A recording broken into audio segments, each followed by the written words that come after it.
기도는 여러 가지 형태가 있습니다. 큰 소리로 기도할 수도 있습니다. 또 작은 소리로 기도할 수도 있고요. 또 입안에 담긴 기도도 있습니다. 마음으로 기도할 수도 있고 혼자서 드리는 기도도 있고 여럿이 함께 합심하여 드리는 기도도 있고 여러 명이 모여서 돌아가면서 드리는 기도의 방법도 있습니다. 기도의 종류는 방언 기도도 있고 대적 기도도 있고 금식 기도도 있고 작정 기도도 있고 묵상 기도도 있고 관상 기도도 있습니다. 또 제가 다 파악하지는 못했지만 그 이외에도 여러 가지 방법의 기도가 있을 것입니다. 방언 기도는 성경에 명시된 성령의 은사 가운데 하나입니다. 신약 성경에는 방언이라는 단어가 25회가 나오는데 그 중에 2번은 비언어적인 여러분들이 드리는 방언의 기도가 있고 나머지 23번은 외국어로 방언을 표현하고 있습니다. 개인적으로 방언 기도하는 것은 자유지만 대표 기도를 하거나 다른 사람들이 있을 때에 그들을 향하여 방언으로 기도하는 것은 통역이 없이 무질서하고 과시형이기 때문에 잘못된 것이라고 성경은 가르치고 있습니다. 다른 종교들에게도 방언 기도와 같은 비언어적인 방언이 있습니다. 이슬람 종교에서도 특별히 방언 기도가 있습니다. 제가 성지순례를 갔을 때에 그 굴을 파고 들어가는 레스토랑을 갔습니다. 가이드가 인도해서 가는데 거기 가보니까 음식만 파는 것이 아니고 뭐 우리로 말하면 연무처럼 그렇게 율동하는 그런 순서가 있는데 남자들이 나와서 그 모슬렘들의 특이한 복장 흰 옷 속에 입고 겉에는 까만 머리에 투건 이상한 걸 쓰고 그렇게 춤을 추기 시작하는데요. 나중에는 그 사람들이 신들린 사람처럼 마치 무당들이 추는 것처럼 그렇게 춤을 추는 걸 봤습니다. 가이드 말에는 저들이 지금 방언으로 자기네 사람들 기도하고 있는 겁니다. 그런 이야기를 들었습니다. 그것이 곧 방언 기도입니다. 그러나 기독교의 방언은 그들의 기도와는 다르죠. 하나님이 주시는 은사 가운데 하나이기 때문에 우리가 기도하지 못하는 것들 그리고 우리가 오래 기도할 수 없을 때 그럴 때 방언으로 우리는 기도할 수 있습니다. 또 금식 기도라는 것이 있습니다. 이것은 음식을 조절하며 드리는 기도를 말합니다. 이사야 선지자는 흉악한 결박을 풀어주며 멍에의 줄을 끌어주며 압제를 당한 자를 자유케 하는 것이 금식 기도다 그렇게 말합니다. 생명을 담보로 하고 하는 것이 금식 기도라고 말할 수 있죠. 또 대적 기도는 삶의 문제와 사단을 대적하는 선포의 기도입니다. 물론 흔히 하는 것은 아닙니다만 대적 기도를 함부로 해서는 안 되기 때문에 우린 조심해서 해야 될 기도 중에 하나라고 생각합니다. 또 작정 기도를 하는데 어떤 일의 성취를 위해서 시간이나 절제를 전제로 드리는 일정 기간 정하여 드리는 기도를 작정 기도라고 그렇게 말합니다. 묵상 기도는 말 그대로 마음으로 드리는 기도죠. 또 하나 관상 기도라는 것이 있는데 이것은 기도하는 사람이 어떤 것을 마음에 정하거나 어떤 단어를 명상하는 구심 기도로부터 시작하는 기도입니다. 이 기도는 잘못된 기도의 방법입니다. 이 기도는 타종교와 뉴에이지 사교에서 사용되는 명상훈련과 다르지 않습니다. 한국교회가 한동안 관상기도에 많은 관심을 가졌지만 지금은 관상기도를 이단시하고 있습니다. 기도는요 신비하고 비밀스러운 것이 절대로 아닙니다. 모든 그리스도인들이 누구나 하나님을 만날 수 있는 것이 그 통로가 바로 기도라는 것이죠. 신비한 거 아닙니다. 비밀스러운 거 아니고 특별한 사람들만 할 수 있는 것이 아니라는 것이죠. 단순히 하나님께 내 생각을 아뢰고 기도하는 사람의 뜻이 아닌 나의 뜻이 아닌 하나님의 뜻에 순종하기 위해서 드리는 것이 기도입니다. 오늘날 성도님들의 기도가 많이 왜곡되어 있습니다. 많은 성도님들이 기도를 성공의 도구로 사용하여 기복신앙을 가지기도 합니다. 기도는 성령님의 감동으로 시작하여 바르게 온전하게 드려야 되는 것입니다. 기도는 하나님께 드리는 것이어야 되죠. 내 목적을 위하여 하나님 앞에 간구하는 것이 아닙니다. 그러므로 기도를 시작하면 내 생각은 일단 비워두고 하나님의 뜻이 무엇인지를 우리가 구하고 기도에 들어갈 때는 우리가 마음을 비우고 들어가고 나올 때는 하나님의 뜻으로 충만해서 나와야 되는 것이 기도의 처소인 것입니다. 예수님께서도 십자가를 지시기 전에 내 아버지여 만일 할 만하시거든 이 잔을 내게서 지나가게 하옵소서. 그러나 나의 원대로 마옵시고 아버지의 원대로 하옵소서. 내 아버지여 만일 내가 마시지 않고는 이 잔이 내게서 지나갈 수 없거든 아버지의 원대로 되기를 원하나이다 하고 그렇게 십자가를 지기 전에 하나님께 간구했습니다. 예수님도 십자가를 지는 걸 원하지 않으셨죠. 너무 고통스러운 걸 아시니까요. 그러나 아버지의 뜻대로 그분은 기도하고 아버지의 뜻대로 십자가를 지셨던 것을 우리는 봅니다. 우리 성도들이 드리는 기도는 어떤 형태이든지 그 기도는 기적을 동반합니다. 분명히 기억하시죠. 여기서 제가 말씀드리는 것은 어떤 일의 성공이 아니라는 것입니다. 하나님의 뜻이 이루어지는 것을 말하는 것이죠. 금년 주일 설교 주제는 기도였습니다. 구약 성경에서 기도와 신약 성경 기도 순서로 말씀을 전하고 있는데 신약 성경에서는 마태복음을 지나서 마가복음으로 와서 오늘 마가복음 2장에 있는 말씀을 통해서 이제 기도에 대해서 말씀을 드리려고 합니다. 예수님이 가버나움으로 가셨습니다. 가버나움은 예수님이 늘 계시던 갈릴리 호숫가의 옆에 있는 자그마한 마을입니다. 우리는 뭐 성경을 보니까 그 나라가 엄청 큰 줄 알지만 이스라엘 땅은 우리나라 강원도 정도밖에는 안 됩니다. 작은 나라죠. 그런데 그 호수가에 있었던 가버나움이나 뭐 그런 마을들은 아주 작은, 고대는 더 작았겠죠. 지금은 제법 어부들이 있기 때문에 큰 마을이 되고 있습니다만 그곳에 예수님이 가셨는데 많은 사람들이 예수님이 계신 집으로 몰려왔습니다. 예수님께서 그들에게 하나님의 도를 가르치셨죠. 그때 갑자기 지붕이 무너졌습니다. 지붕이 무너져서 이제 깜짝 놀라고 천정을 쳐다보는데 거기서 들것이 내려왔습니다. 그리고 들것 안에는 중풍병자가 실려 있었습니다. 사연은즉슨 예수님께서 모든 병을 고치신다는 소문을 듣고 사람들이 그중에 4명이 특별히 이 중풍병자를 들것에 들고 예수님께로 왔습니다. 그런데 예수님을 만나고 싶은 사람들이 한두 사람이겠습니까? 엄청나게 많죠. 엄청나게 많습니다. 그러니 그 중풍병자 혼자 뚫고 들어가기도 어려운데 중풍병자를 4사람이 들고 예수님을 만나러 들어가는 것은 불가능했습니다. 그러니까 이 사람들이 지붕 위로 올라갔습니다. 착각하지는 마시고 우리나라 지붕 같은 것이 아닙니다. 유대인들은 돌이나 흙으로 쌓고 위를 나무로 덮고 위에 진흙으로 발라놓습니다. 비가 많이 안 오는 곳이니까. 그러니까 거리로 올라가서 지붕을 뜯고 그 사람을 내려놨던 것이죠. 그때 예수님이 그 사람들을 보셨습니다. 그런데 성경은 오늘 5절에 보니까 뭐라고 표현하고 있는가 하면 예수께서 그들의 믿음을 보셨다 그렇게 표현합니다. 예수님께서 그들의 믿음을 보시고 중풍병자에게 말씀하셨습니다. 작은 자야 내 죄 사함을 받았느니라 그렇게 말씀했습니다. 아니 예수님이 그 사람이 지금 중풍병에 걸렸는데 손을 얹든지 말씀으로라도 내 병에서 놓일지어다 그렇게 말씀하면 될 텐데 예수님은 그렇게 하지 않으셨어요. 왜요? 거긴 서기관들이 와 있었기 때문에 그렇습니다. 서기관은 당대의 훌륭한 지도자들이었습니다. 그리고 그 사람들은 주로 이제 성경을 필사하는 일을 하고 성경을 가르치는 일을 하는 사람들인데 그 사람들이 와서 속으로 뭐라고 하면 이는 신성모독이다. 하나님 이외에 누가 죄 사할 수 있겠느냐 그렇게 그 사람들의 마음속으로 생각하는데 예수님께서 그들의 마음을 아셨습니다. 그리고 그들에게 그렇게 말씀하셨습니다.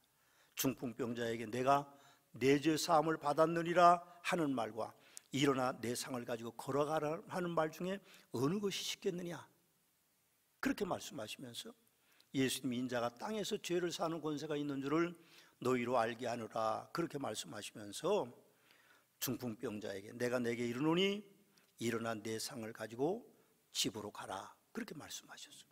그때 그 사람이 벌떡 일어나서 자기를 들려왔던 그 도구를 가지고 집으로 돌아갔더니 하나님께 사람들이 영광을 돌리면서 놀라서 이게 어떻게 된 일이냐 그렇게 하고 있었다 그렇게 성경은 말합니다. 본문에는 여러 형태의 기도의 기록도 없습니다. 금식하거나 작정하거나 묵상하거나 아니면 합심해서 큰 소리로 하거나 어떤 그런 기도도 기록되어 있는 부분은 없겠지만 저는 그렇게 생각합니다. 예수님께 부탁을 드렸겠죠. 예수님 이 사람을 좀 낫게 해주십시오. 아니면 중풍병자가 어둔한 말로 나를 좀 치료해 주십시오. 그렇게 부탁을 했겠죠. 그것이 곧 기도죠.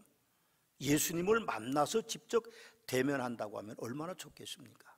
저는 본문에 기도한 내용의 기록이 없지만 중풍병자가 누워서 들것에 실려 오면서도 기도했을 것이 분명하고, 물론 그 이전에도 기도했겠죠. 메고 온 네 사람들도 지붕을 뜯고 환자를 내리면서 예수님 앞에 간곡히 부탁했을 것이라고 생각합니다. 그러나 저는 예수님을 만나기 위해 그들이 한 행위는 위대한 기도였다라고 그렇게 생각하고 싶습니다. 말로 하는 기도가 아니었을 것입니다. 하나님 앞에 그들이 얼마나 간절히, 예수님 앞에 그들이 얼마나 간절히 기도하는 마음을 가지고 중풍병자를 데리고 오고 중풍병자를 내리기 위해서 지붕을 뜯고 그렇게 했겠습니까? 어느 누가 그렇게 간절히 기도할 수 있을까요? 아파보지 않은 사람은 그 고통을 모릅니다. 가난해보지 않는 사람은 가난이 얼마나 힘든 것을 모릅니다. 사실은 그들만이 가지고 있는 아픔이 있죠. 그러나 우리는 그럴 때 하나님 앞에 간구해야 됩니다. 옳습니다. 구하는 자는 받을 줄로 믿어야 합니다. 그 믿음이 없었다면 그들이 중풍병자를 메고 오지 않았겠죠. 그들의 기도는 위대했습니다. 사랑하는 성도 여러분, 한번 상상해 보십시다. 천국에 들어가기 전까지는 가능하지 않겠지만 혹시 만일에 말입니다, 예수님을 여러분들이 대면해서 만난다면 여러분이 어떤 말씀을 드리고 싶습니까? 어떤 말을 주님께 드리고 싶어요? 아마 여러분의 생각, 여러분의 가지고 있는 소원, 그런 것들을 말씀드리겠죠. 꼭 말로 말하지 않아도 됩니다. 우리가 기도라고 하는 것이 꼭 입술로 중얼중얼하지 않아도 돼요. 그냥 하나님을 향하여 눈 감든지 눈을 뜨고라도 하나님을 향하는 마음이 있으면 내 마음의 기도도 하나님께서 다 받으시는 것입니다. 그럼 예수님이 기도하는 장면을 여러분들이 그림으로 그려놓은 걸 보면요, 예수님이 돌에 손을 얹으시고 그리고 하늘을 쳐다보시고 눈을 뜨고 기도하는 것을 우리는 그 그림에서 볼 수 있습니다. 기도는 어떤 형태가 중요한 것이 아니죠. 우리 마음을 주님께 아뢰는 것이고 우리가 입술로 주님께 아뢰는 것입니다. 그러나 주님을 만나면요, 주님은 이미 우리를 다 아세요. 우리가 말하지 않아도 됩니다. 우리가 애통하지 않아도 되고 우리가 불안하지 않아도 주님은 우리를 다 아시기 때문에 우리의 기도를 들어주실 분이십니다. 제게는 손주가 넷이 있습니다. 딸이 둘이 있고 아들이 둘이 있어요. 아들이라고 그러나 손자를 아들이라고 그러면 안 되는데 하여튼 4명입니다. 근데 막내가 유치원생입니다. 남자아이인데요, 얘가 가끔 제 방을 들어옵니다. 그런데 어떤 때는요 들락날락 하고 어떤 때는 문만 살짝 열고 올리고만 쏙 비치고 가요. 그럴 때는 뭘 요구하는 겁니까? 욕을 요구하는 겁니다. 그래서 들어와라 용돈을 주면요 입이 아주 찢어집니다. 입이 찢어져서 가요. 근데 그 아이가 예금을 한다고 그래요. 뭐 하려고 예금하냐 그랬더니 전기차를 사려고 예금을 한대요. 그래서 제가 주는 것도 아깝지 않습니다. 여러분, 그 아이가 성장해서 운전할 때쯤 되면 전기도 필요 없는 시대가 올 거예요. 우리 교회 저보다 앞서서 목회하시던 신풍호 목사님이라는 분이 계십니다. 근데 그분이 뭘 연구했는가 하면 맹물로 가는 자동차를 연구했어요. 근데 성공 못하신 것 같아요. 아직도 맹물로 가는 자동차는 없어요. 요즘 수소로 가는 자동차는 나오기 시작했더라고요. 근데 그 아이가 커서 운전할 때쯤 되면 그런 거 저런 거 필요 없이 맹물만 넣어도 그냥 가는 자동차, 하늘도 날아다니고 도로도 막 다니고 물로도 막 다니는 그런 자동차가 나올 겁니다. 부딪히냐? 아닙니다. 자율주행이기 때문에 절대로 부딪히는 일은 없습니다. 그런데 그 아이는 그렇게 합니다. 제가 그 아이를 보면요 알아요. 뭘 요구하는지. 사람인 할아버지인 저도 손자를 그렇게 알아보는데, 하나님이 우리를 보실 때, 예수님이 우리를 보실 때, 성령님이 우리를 보실 때 왜 모르시겠어요? 아시지요? 아시지요 주님, 아시지요 주님. 우리가 그렇게 찬양 안 해도 그분은 다 아세요. 그래서 우리는 분명하게 기억할 것은 주님이 아시기 때문에 우리가 마음으로 기도하든 또 혹은 입술로 기도하든 기도하면 응답해 주신다는 것입니다. 수년 전에 제가 오늘 본문을 설교하면서 메고 온 믿음이라는 설교를 했습니다. 근데 메고 온 사람들이 누굴까요? 아들들이었을까요? 딸이었을까요? 아니면 친구들이었을까요? 아니면 이웃이었을까요? 아니면 동네 사람들일까요? 어떻게 그들이 메고 왔습니까? 2명이 메고 오지 않았습니다. 가까운 곳 같으면 2명이 메고 왔겠죠. 그러나 먼 곳이기 때문에 아마 4명이 메고 온 것이 아닐까 그렇게 생각합니다. 만일 2명이 만일 메고 왔다면요, 그 사람은 치료받지 못했을 것입니다. 지붕 위로 어떻게 2사람이 그 무거운 중풍병자를 올릴 것이며 지붕을 어떻게 뜯을 수 있겠습니까? 4명이기 때문에 가능한 거죠. 여러분, 우리는 합심하는 것이 중요합니다. 기도할 때도 우리가 내 문제가 있을 때는 다른 분에게 부탁하고, 우리 중보기도위원회 부탁하고, 그리고 함께 기도할 수 있는 친구, 좋은 믿음의 동역자들을 두고 그렇게 기도한다고 하는 것이 얼마나 좋은 건지 모릅니다.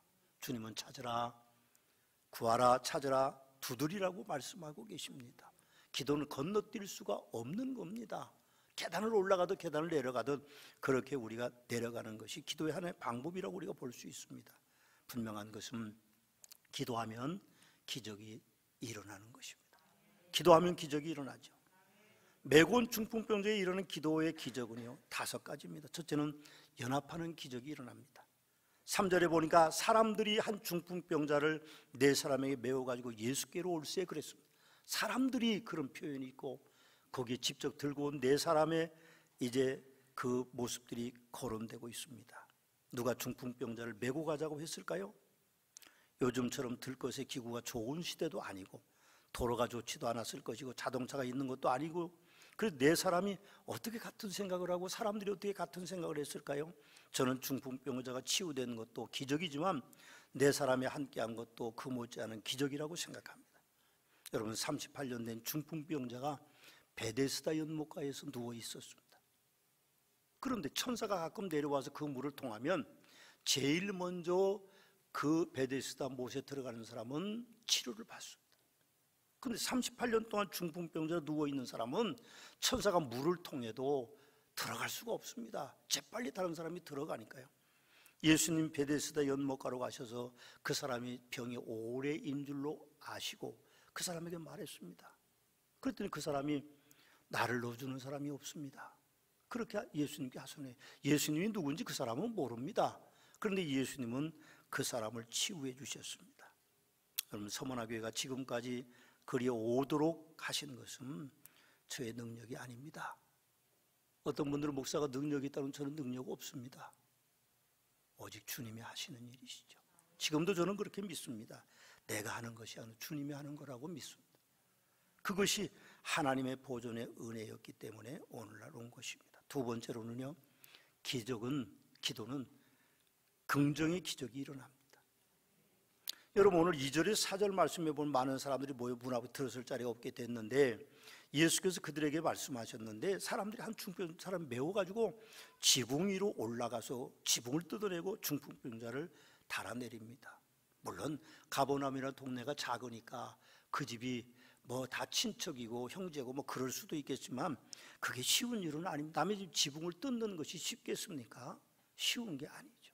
그러나 그 사람들이 지금 목적은 오직 중풍병자를 예수님께 보여드리고 낫게 해달라고 부탁하는 일밖에는 없을 것입니다. 중풍병자를 예수님께 데려온다고 치유될 수 있을까요? 소문에 각종 병든 자들을 고치신다는 소식은 들었지만 그렇게 쉽게 믿을 일은 아닙니다. 그런데 그 사람들은 아마도 제가 생각하는 기도하는 사람들이었기 때문에 긍정의 마인드가 그들 속에 소유하고 있었습니다. 예수님 만나면 나을 거다. 그러니까 그렇게 오래된 사람, 지팡이를 짚고 오는 것도 아니고 손 붙잡고 오는 것도 아니고 누워서 꼼짝 못하는 중풍병자를 메고 와서 예수님 앞에 내려놓을 때에 예수님께서는 그들의 그 믿음을 보시고 소자야, 내가 네 죄를 사했다고 말씀하셨고 내 자리를 들고 일어나라 가라 그렇게 말씀하셨던 것을 봅니다. 여러분, 기도하면 사람들이 긍정적이 됩니다. 저는 항상 긍정적인 목사입니다. 어려움이 있어도 힘든 일이 있어도 가진 것이 없어도 항상 긍정적이 되기를 원합니다. 저는 원래는 부정적인 사람이었습니다. 매사의 모든 걸 부정적으로 볼 수밖에 없어요. 내가 약하니까, 내가 건강하지 못하니까 항상 왜곡된 생각을 가지고 있습니다. 그러나 예수님을 내 개인의 구세주로 중학교 3학년 때 만나고는요, 저는 긍정적인 마인드로 바뀌었습니다. 완전히 바뀌었어요. 기도하면 긍정적인 사람이 돼야만 됩니다. 세 번째로 기도는 치유의 기적이 일어나는 것입니다. 10절과 11절 말씀해 보니까 인자가 땅에서 죄를 사하는 권세가 있는 줄 너희로 알게 하노라 하시고 중풍병자에게 말씀하시되 내가 내게 이르노니 일어나서 내 상을 가지고 집으로 가라고 말씀하셨어요. 그렇습니다. 기도는요, 치유의 역사가 일어납니다. 놀라운 일입니다. 아무리 세상에서 중한 병이 있고 나을 수 없는 병이 있어도 하나님의 뜻이면 치료됩니다. 그것이 하나님께서 주시는 놀라운 은혜요, 기도하는 사람들의 놀라운 능력인 것을 우리는 기억합니다. 제가 가끔 치유 선포 기도를 합니다. 요즘은 제가 잘 안 합니다. 그런데 전에는 제가 가끔 치유 기도를 해요. 그럼 꼭 병 낫는 분이 저를 찾아오셔서 얘기합니다. 목사님, 내가 30년 동안 20년 동안 보이지 않는 병이 있었습니다. 가슴이 너무 아파가지고 어려웠는데 병원에 가도 아무 진찰해도 병명이 나오지 않는데 목사님이 선포 기도할 때 내가 손 얹으라고 손 얹고 기도했더니 나았습니다. 그런 분들이 계세요. 엎혀왔던 자가 기도하면 깨끗하게 낫고 걸어가는 역사들도 있었습니다. 생각해보면 그 모든 것이 하나님의 은혜입니다. 여러분, 기도는 치유의 역사가 나타나는 겁니다. 야고보서 5장 13절 말씀 이하에 보면 야고보 사도가 우리에게 그렇게 말합니다. 너희 중에 고난당하는 자가 있느냐 그는 기도할 것이요 즐거워하는 자가 있느냐 그는 찬송할지니라. 너희 중에 병든 자가 있느냐 그는 교회 장로들을 청할 것이고 그들은 주의 이름으로 기름을 바르며 그들을 위하여 기도할지니라. 믿음의 기도는 병든 자를 구원하리니 주께서 그를 일으키시리라. 혹시 죄를 범하였을지라도 사하심을 받으리라. 그러므로 너희 죄를 서로 고백하며 병이 낫기를 위하여 서로 기도하라. 의인의 간구는 역사하는 힘이 크다고 말씀하고 있습니다. 기도합시다. 혹시 병든 자가 있으면 스스로 기도하고 그리고 사역자들에게 기도를 부탁하고 그래서 기도합시다. 전화로 기도해도 놀라운 능력이 나타납니다. 여러분, 우리가 생각해 보면 기도가 왜 그렇습니까? 치유하는 역사가, 그 기적이 일어나는 것이 기도이기 때문에 그렇습니다. 네 번째로 기도는요, 죄사함의 기적이 일어납니다. 오늘 5절에서 9절 말씀에 보니까 예수께서 그들의 믿음을 보시고 그 사람의 죄 사함을 허락하시고 그 질병을 낫게 하는 역사가 나타나고 있는 것을 우리는 봅니다. 죄사함의 기적은 이 세상의 모든 기적 중에 최고의 기적입니다. 이 땅에서 기적은요, 사라지는 겁니다. 그럼 나사로가 죽었다가 살아났지만 지금 나사로가 살아있지 않잖아요. 지나간 겁니다. 기적은 그냥 지나가는 거예요. 그러나 죄사함은요, 지나가는 것이 아닙니다. 그 사람이 천국에 올라가는 가장 놀라운 축복을 가져오는 것이기 때문에 우리는 기도가 죄사함을 가져온다는 것을 우리는 기억해야 됩니다. 이번 월상 예배 이번 수요일날 드리는데 새벽 6시에 드립니다. 누가복음 17장은 본문으로 저는 한 사람 편에 섭시다, 그런 제목으로 설교하려고 합니다. 나병 환자 10명이 예수님을 찾아왔어. 예수님이 그 사람들에게 제사장아 네 몸을 보여라, 그렇게 이야기하셨습니다. 가다가 다 나았습니다. 그런데 한 사람만 예수님께 엎드려서 감사하다고 표현합니다. 그때 예수님은 그렇게 묻습니다. 사마리아 사람 한 사람 이외에 나머지는 다 어디 갔느냐 그랬습니다. 우리는 기억해야 됩니다. 이 세상의 기적 중에 최고의 기적은 죄사함이에요. 나머지 9사람은 질병만 치유하고 갔습니다, 집으로. 그런데 이 사람에게는 예수님이 너의 죄사함을 받으라고 또 다른 축복을 주시고 있음을 우리는 봅니다. 최고의 기적, 그것은 천국에 가는 겁니다. 얼마나 오래 사시겠어요? 120세 사시도 괜찮습니다. 사는 건 자유니까. 제가 지난주에 제 개인적인 마지막 기도를 하는데 80년 동안 살게 해주셔서 감사하다고 그랬습니다. 그러나 80년이든 90년이든 100년이든 그건 중요한 게 아니고 이 땅은 어차피 흘러 지나가는 겁니다. 구차하게 오래 살려고 할 필요도 저는 없다고 생각합니다. 가장 중요한 것은 우리가 눈 감고 눈 뜨면 어디서 눈을 떠야 됩니까? 천국에서 눈을 뜨는 겁니다. 눈 감고 눈 뜨면 지옥에 있으면요, 불행한 겁니다. 죄사함을 받으면 천국에서 우리가 눈이 뜨어지는 것입니다. 마지막으로 기도는 복음 전파의 기적이 일어납니다. 오늘 12절 말씀해 보니까 그가 일어나고 상을 가지고 모든 사람 앞에서 나가거늘 그들이 다 놀라 하나님께 영광을 돌리며 이르되 우리가 이런 일을 도무지 보지 못하였다, 그렇게 말합니다. 교회는요, 기적이 상식이 되는 하나님의 집입니다. 서문학교에도 기적이 상식이 되는 하나님의 집입니다. 근데 중요한 것은 하나님이 역사하셔야 됩니다. 동굴아파에 복음이 처음 전파될 때에 놀라운 일을 한국 목사들이 가기만 하면요, 질병이 치유되고 귀신 들린 사람이 떠나가고 사람들이 기도만 하면 쓰러지고 막 놀라운 역사가 일어나는데, 그 목사님이 한국에 들어오면요 안 쓰러지는 거예요. 그러면 착각하는 겁니다. 그분들이 하시는 말씀이 복음이 전파되기 위해서 기적이 지금 동굴아파에 일어난다고 생각하는 겁니다. 저도 필리핀 가서 집회 중에 손 얹어 안수 기도하면요, 필리핀 사람만 쓰러지면 한국 사람도 쓰러집니다. 나는 우리 교회에서 한 번도 내가 기도에 쓰러진 사람을 본 적이 없어요. 근데 왜 그럴까요? 복음 전파를 위한 하나님의 위대한 역사입니다. 기도는 복음 전파의 기적을 일으키기 위해서 하나님이 사용하시는 것입니다.